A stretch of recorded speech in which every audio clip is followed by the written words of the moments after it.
గజాసురుడు అని ఒక రాక్షసుడు ఉండేవాడు. గజాసురుడు అన్న రాక్షసుడు లోకాలన్నిటినీ బాధ పెడుతున్నాడు. నువ్వు ఎలా చనిపోతావురా అంటే, నా ముఖం ఉన్నవాడు చంపితే నేను చచ్చిపోతానన్నాడు. కాబట్టి ఇప్పుడు ఏనుగు ముఖంతో పిల్లవాడు రావాలి. కాబట్టి పరమశివుడు ఏమనుకున్నాడంటే, అమ్మవారి ఒంటి మీద ఉన్న పసుపుతో తయారు చేయబడిన వాడు కాబట్టి సాక్షాత్ శక్తి సంపన్నుడు.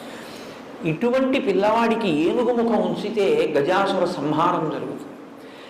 అందుకని ఆయన ఆ తలకాయని తొలగించి ఉత్తరాభిముఖంగా అమంగళకరంగా తలపెట్టుకుని నిద్రపోతున్న ఏనుగు ఎక్కడైనా ఉంటే దాని తల తెంచి తీసుకురమ్మన్నాడు. అది కైలాస పర్వత సానువుల్లో పడుకునుంది ఒక ఏనుగలాగా. దాని తల కోసి తీసుకొచ్చారు. అప్పుడు ఆ తల ఈ పిల్లవాడికి పెట్టి ప్రాణప్రతిష్ఠ చేశారు. చేస్తే ప్రాణప్రతిష్ఠ అంటే జీవం పోశారు. ఇప్పుడు ఆ పిల్లవాడికి ఏనుగు ముఖం వచ్చింది. ఇప్పుడు ఏనుగు ముఖంతో ఉన్న పిల్లవాడు గజాసుర సంహారం చేశాడు.